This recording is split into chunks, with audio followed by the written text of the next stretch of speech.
Even if the Calgary Flames wish the season was already over, it isn't. You're Locked On Flames, your daily podcast on the Calgary Flames. Part of the Locked On Podcast Network, your team every day.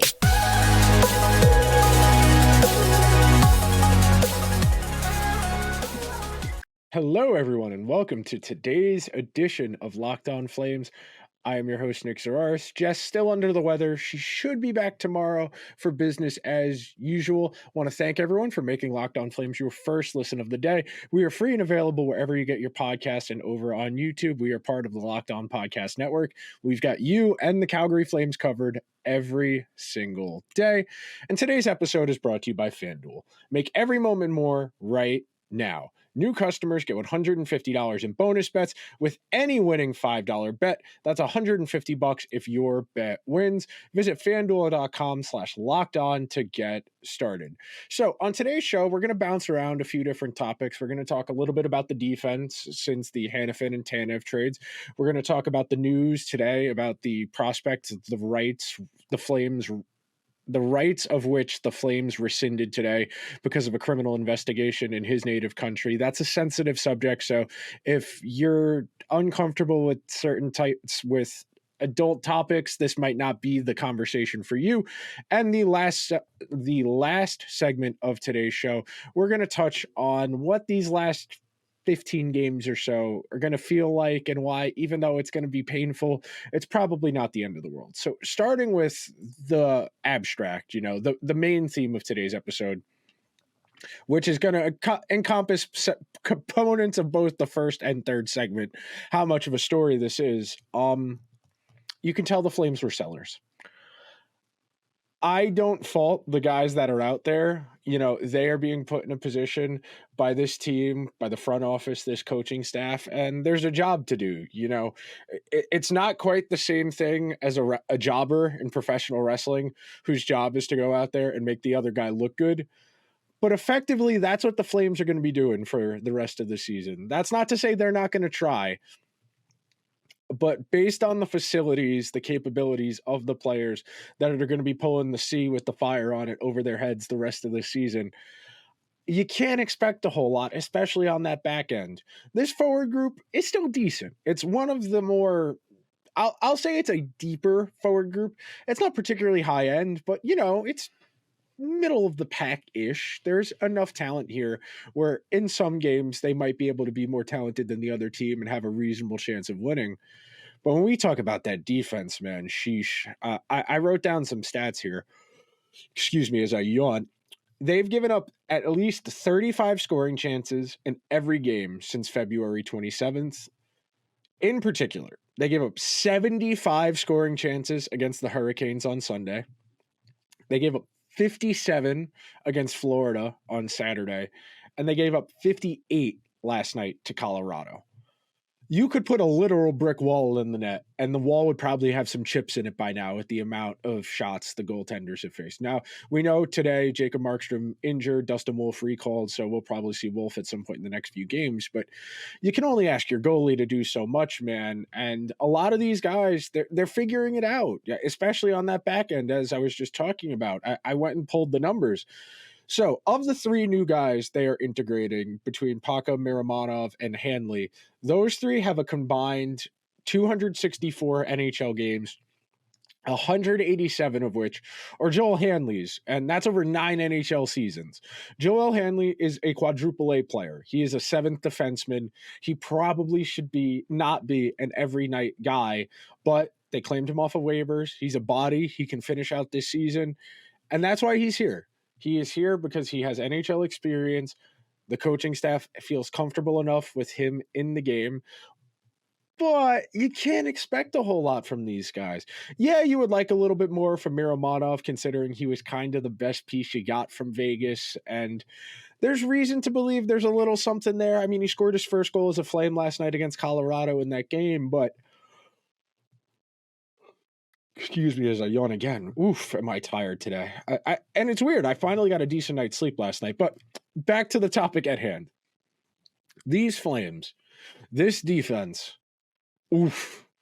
And I know the conventional wisdom is that defensemen, they age a little bit slower. I shouldn't say age. They develop a little bit slower than forwards because so much of playing defense in the NHL, especially at a high level, is about feel. It's about having anticipation and an intuitive understanding of what's going on around you. The best in the world are able to make their decisions so fast. It doesn't seem like they have to stop and think about it. You look at some of the better players.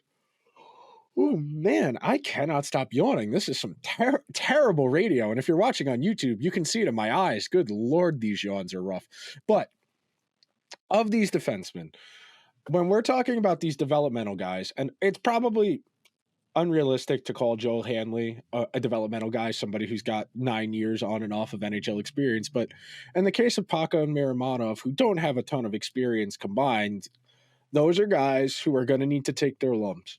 At this level of hockey, you need to have a real good understanding of everything that's going on around you. So much of playing defense at this level is being able to read things before they happen, having the ability to understand how the play is developing and where you need to be. And in particular, this also impacts the three defensemen, Chillington, Rasmus Anderson, and Mackenzie Weegar, that were already here and have played at a high level at varying points of their respective NHL careers, because playing defense, you have to have an understanding of your partner.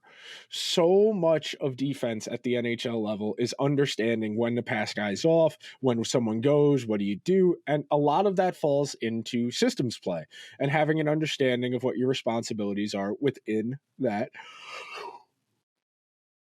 Having an understanding of where your responsibilities are in that system. So when we talk about this group, when you talk about Hanley, Paka, Miramonov, you're going to want to see these guys have a sequence of development. I'm not saying it's linear. I'm not saying these guys are all going to be good NHL players. In the case of Joel Hanley, I'm pretty sure it's safe to say he's not an NHL regular. He's an occasional spot starter. Miramonov, the Flames traded him with the idea that he might be a guy. Either he can be a right-handed defenseman in their lineup, or B, they can flip him at next year's deadline and turn him into more assets. So with that understanding, let's use that context to understand the defense of these final couple weeks of the season here. It is probably going to be ugly a couple of times over the next few weeks. And yeah, I understand, Florida, Colorado, Carolina, those are three bona fide Stanley Cup contenders that are going to beat good teams up, let alone a team like the Flames that's really shorthanded and, has an injured goalie and has three inexperienced defensemen on their back end. So it's going to be ugly. The telltale sign of an ineffective defense is a group that can't get out of its own zone, because that means A, they don't have enough anticipation to get where they need to be. B, it means they're not fast enough or gifted enough to get to where they need to be to break up the play.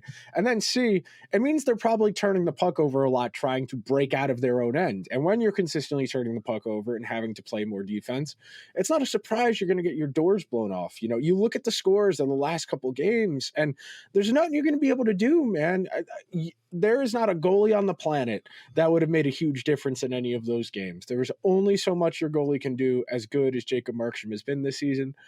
We are going to talk about the Topi Ronni situation, and that is a trigger warning for people who are uncomfortable with sexual misconduct allegations and those types of subjects. So if you are uncomfortable with that subject matter, you can fast forward to about the 19-minute and 30-second mark, and that's where we'll resume today's episode. But first, we have got to talk about our friends at Sleeper. It is almost, it is well past the halfway point of the season, Flames fans. The Flames haven't been so hot as of late. Regardless of where they are in the standings, though, I want to remind you, you can win big by playing daily fantasy hockey on Sleeper, the official daily fantasy app of the Locked On NHL Network. Sleeper is our number one choice for daily fantasy sports, and especially daily fantasy hockey, because with Sleeper, you can win 100 times your cash in daily fantasy hockey contests. If I was trying 100 times of my money, I'm going to the certified breadwinners. The Nathan McKinnons, the Quinn Hughes, the Connor McDavids, the Sasha Barkovs. the Sebastian Ahos, the Matthew Barzals, the best in the world. You should respect your money and put it on the best players in the league. All you have to do is pick weather studs like Connor McDavid or Nathan McKinnon or Cale Makar or Quinn Hughes or Elias Pettersson or Jason Robertson or Rope Hintz. Hit their projections for things like goals, assists, saves, plus, minus, and more in a given game. To win 100 times bet on Sleeper, you need to correctly predict the outcome of 8 player stats. You heard me, Flames fans. You can win 100 times your money playing daily fantasy hockey with Sleeper. So start paying attention, nail those picks, start winning big. Use promo code LOCKEDONNHL and you'll get up to a $100 match on your first deposit. Terms and conditions apply. That's code LOCKEDONNHL. See Sleeper's terms of use for details and locational availability. And passion, drive, and patience. What brings home the winning trophy is also what keeps your ride or die alive. eBay Motors has everything you need to maintain your vehicle and level it up to peak performance. From superchargers, roof racks, exhaust kits, LED headlights, and more, whether you're into speed, power, or style, eBay Motors has got you covered. With over 122 million parts for your number one ride or die, you'll always find exactly what you're looking for. And with eBay Guaranteed Fit, your part is guaranteed to fit your ride every time or your money back. Because with eBay Motors, you're burning rubber, not cash. With all the parts you need at the prices you want, it's easy to turn your car into the MVP and bring home that win. Keep your ride or die alive at ebaymotors.com. Eligible items only. Exclusions apply. eBay Guaranteed Fit, only available to U.S. customers. And I want to thank everybody who's hanging out on this Wednesday afternoon. We got you covered every single day, and with the Flames, there's never a dull moment. But before we talk about the Topi Ronni situation, the Flames, and some of the stuff they're going to have to take care of as an organization, as you know, Locked On has launched the first ever national sports 24/7 streaming channel, Locked On Sports Today. Baseball fans, mark your calendars for March 20th at 7 p.m. for the best MLB season preview coming exclusively to Locked On Sports Today. On March 20th at 7 p.m., get the first to get local insight from MLB experts of the Locked On Podcast Network. Find it on March 20th at 7 p.m. Eastern on the Locked On Sports Today 24/7 streaming channel on YouTube or the free Amazon Fire TV channels app. Again, we are going to be discussing sensitive topics, including sexual misconduct. So if you are uncomfortable with that subject, you can skip along to the next segment. That'll begin at about the 21-minute mark. So the news of the Flames rescinding the rights to a second-round pick is news. Whether or not you like to believe that this is something that sports media is responsible for, or, you feel that this is something that's not within the domain of sports, that this is something for the legal process. This is not a case of there's an investigation, whatever. The Flames rescinded the rights to a second-round pick. A second-round pick is pretty valuable in today's NHL. So with that context, let's unpack this from a bigger perspective. This is now 2 players that the Flames have drafted in a handful of seasons that have been accused, or in this case, in the case of Ronni, charged with a serious sex crime. In the case of Ronni, it's rape. That is something that the Flames need to understand is massively serious and is a poor reflection on the organization, because this happened, the incident happened in Finland before Ronni was drafted, okay? Ronni was drafted in the 2022 draft. This incident occurred in 2021. When you are in that position as an organization and you are meeting with guys at the draft, you are talking to the stakeholders around him, whether it's his family, whether it's his team, the people that know them, you have a responsibility to your organization, because when you draft a guy, he represents you. Every single time Ronni was playing in Finland, the addendum underneath was Calgary Flames draft pick. That is a reflection on your franchise. And we talked about this a lot in regards to the other player who has been alleged to have been involved in sexual misconduct in Dylan Dubé.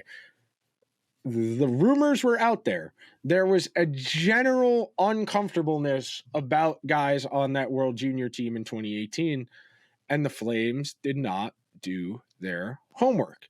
And you can say, how are they supposed to know? How are they supposed to know? How are they supposed to know?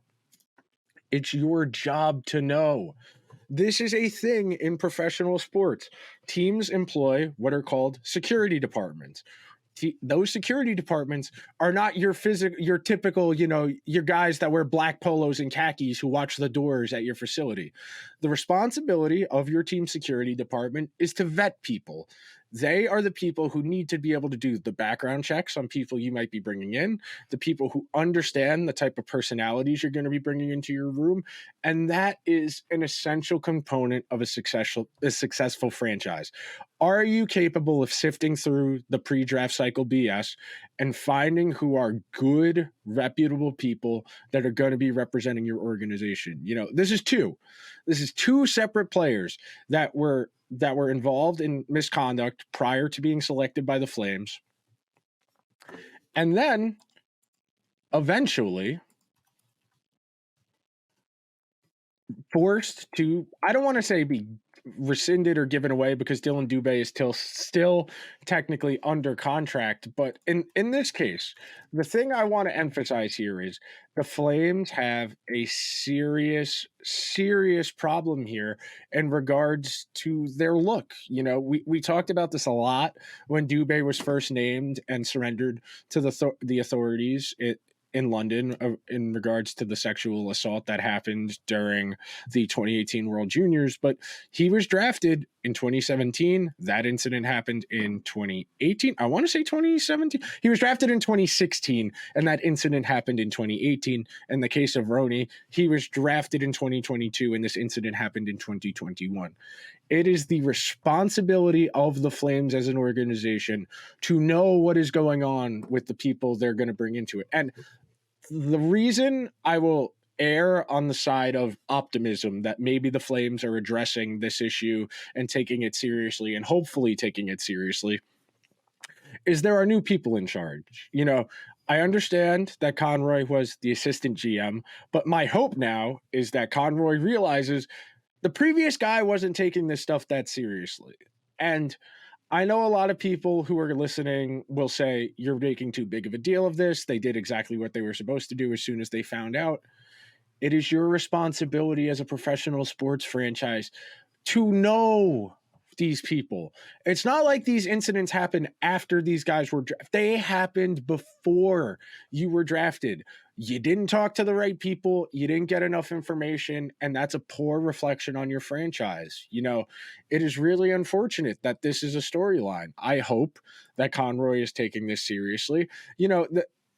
The security people that do the vetting, that get to the bottom of what goes on with these people before they come into the organization, whether you're a free agent, somebody you trade for, or in the case of Dubé and Ronni, draft selections, it is your responsibility to do your job as a franchise and understand what you are doing and bringing people in. I really hope we don't have to talk about this type of stuff anymore. It is so unbelievably tiresome, but it's essential. We cannot talk about hockey without talking about the cultural issues within the game. And I know this sounds like I'm up on my soapbox, but I really do care about this, man. Hockey is supposed to be a welcoming and inclusive space for everybody. And it's really hard when you have organizations that employ people who have been caught up in sex crimes, legitimate sex crimes, and they did not take them seriously or didn't bother to find out that they happened. And that's not a good reflection on the Flames. Coming up in a moment, we are going to talk about the rest of the regular season from a perspective of it's going to get ugly. But first, we are going to take a quick break. Say goodbye to your brackets, because FanDuel lets you bet on every single game of the tourney. Whether you're betting on a big upset or a one seed, it's time to go dancing on America's #1 sportsbook. Right now, new customers get $200 in bonus bets if your first $5 bet wins. That's $200 to use on point spreads, money lines. You can even pick who's going to win it all. Just visit FanDuel.com/lockedon and bet on college hoops until they cut down the nets. And if you were fast forwarding to skip that second segment because you were uncomfortable, right here, just about at the 21-minute mark. So I did a good job keeping the time there on that segment. On this last segment, I'm just going to give you the God's honest truth. The next few weeks are probably going to be pretty painful. The Flames are probably going to get their butts kicked quite a few more times over the last couple of weeks of the season because they just don't have the horses. And I know that's going to sound like an excuse that they're professionals. They need to try and be competitive. And I'm not saying they're not trying. This Flames team is not going to give up or fold. They've played reasonably well in stretches against okay teams, but reality sets in eventually. You can only ride that wave for so long before it comes back down when you're kind of playing above your means. They've got Vegas, Montreal, Washington this week. And then you look ahead, Vancouver's a rough game. Then Buffalo, Chicago, that's 2 winnable ones. St. Louis, that's winnable. The Kings, that's a tough one. The Ducks, that's winnable. Winnipeg, Edmonton, San Jose is winnable. But you look at the rest of the schedule, man, it's going to be really hard to keep people excited. But as Jess and I talked about 2 weeks ago, we talked about last week, as I've talked about this week, it doesn't matter if they win or lose these games. No matter what, as a Flames fan, you are winning. Either they lose and their draft pick gets better. Their odds of getting a better draft pick get better if they can slide into that top echelon where they go into the lottery. Or B, they win, especially, you beat a team like the Oilers, you beat Vancouver, you beat a divisional team, you get to spite them, and you're so much better than us. We traded everybody and we still beat you. That stuff is fun. No matter what, you're going to win down this stretch. Selling you on Dustin Wolf getting shelled behind a poor defense, that's a little bit tougher. I do worry to some degree how Dustin Wolf is going to get acclimated to this environment where the Flames are giving up 40 scoring chances a night. It's a really tough way to live as a goalie. Some of that is low danger, and there's a real argument the Flames are doing an okay job of limiting the quality of scoring chances against in this stretch, even when they've played terribly. But it doesn't matter if the puck goes in. I talk a lot about trying to get good scoring chances because it's easier for lower quality players to score them. Doesn't matter if they go in. They're not looking at the heat map. Colorado's not looking at where they took their shots from last night and wondering why they went in. They have a bunch of really good players. They get to decent areas and they let it rip. The Flames are going to have to work super hard to generate offense going forward because they're going to have to get pucks in deep. They're going to have to work the high to low. They're going to have rush opportunities where they catch teams in odd man rushes because they've blocked shots. It is not going to be easy for the Flames to win games down the stretch, but you as a fan cannot get discouraged. The guys on the team, that more likely than not is going to happen. You more likely than not are going to see Dustin Wolf, Dan Vladar, and whenever Markstrom come back from his injury, you're going to see those goalies get shelled. It's just a matter of fact. It's an ugly reality as a rebuilding team. I know we talked about on yesterday's show that the Flames say they're retooling, when in reality, if you trade this many guys, you're more likely than not rebuilding. But